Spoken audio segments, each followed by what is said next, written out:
बनने चले थे ओवैसी, मदनी ने जमीन पर ला दिया। आपस में क्यों भिड़ पड़े मुस्लिम? क्या कुछ बड़ा होने वाला है?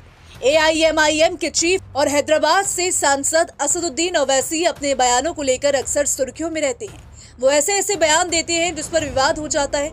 यहाँ तक कि संसद में भी असदुद्दीन ओवैसी अपने बयान से परहेज नहीं करते और फिलिस्तीनी जिंदाबाद बोल देते हैं, जिस पर देश में हंगामा मच जाता है और एक तबका उनका विरोध करता है।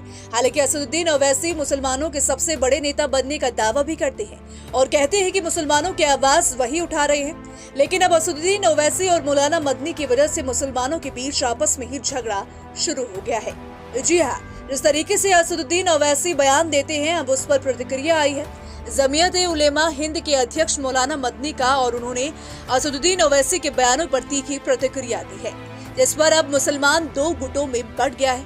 एक गुट वो है जो ओवैसी का सपोर्ट कर रहा है और एक गुट वो है जो मदनी की तरफ खड़ा है। आपको बता दें कि जमीयत-उलेमा हिंद के अध्यक्ष मौलाना महमूद मदनी ने अपने एक बयान में असदुद्दीन ओवैसी को लेकर कहा कि मैं ओवैसी को जहां तक जानता हूं, मैं उनकी राजनीति और राजनीतिक विचारधारा से सहमत नहीं हूं। उनकी राजनीति बांटने वाली है, उससे उन्हें भी फायदा होता है, दूसरों को उससे ज्यादा फायदा होगा। ओवैसी यूपी में चुनाव लड़ने आए थे, कितने प्रतिशत वोट मिला?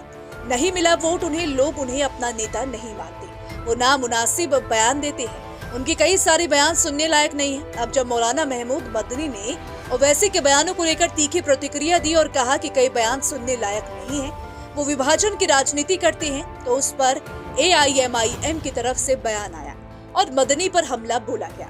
आपको बता दें कि एआईएमआईएम के विधायक मुफ्ती इसबाइल ने मदनी पर पलटवार करते हुए अपने बयान में कहा, ओवैसी के लिए जो कुछ भी उन्होंने कहा वो सब सही नहीं है। आज हिंदुस्तान में मुसलमानों के लिए बोलने वाला कोई नहीं है।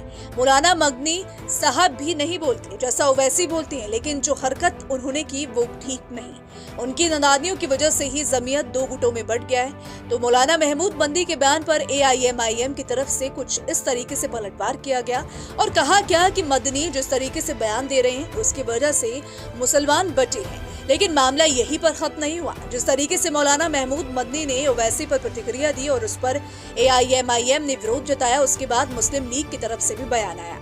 मुस्लिम लीग ने भी प्रतिक्रिया दी है और कौसर हयात खान, जो कि मुस्लिम लीग के सचिव हैं, उन्होंने कहा कि उनके बयानों से लगता है कि वो किसी एजेंसी के लिए काम कर रहे हैं जो मुसलमानों के साथ हो रहा है। मस्जिद मदरसे सुरक्षित नहीं, सरकार जो कर रही है वो करती रहे और मुसलमान कोई प्रतिक्रिया ना दे। वो मुसलमानों के लिए काम नहीं कर रहे बल्कि किसी एजेंसी के लिए काम कर रहे हैं। मुस्लिम लीग के सचिव कौसर हयात खान का भी ये बयान सामने आया। इसके बाद से अब लग रहा है कि मुस्लिम आपस में ही भिड़ पड़े हैं। तो फिलहाल इसको लेकर आपकी क्या राय है, आप क्या सोचते हैं, कमेंट सेक्शन में आप जरूर बताइएगा। वीडियो पसंद आए तो वीडियो को लाइक और शेयर करना ना भूलें।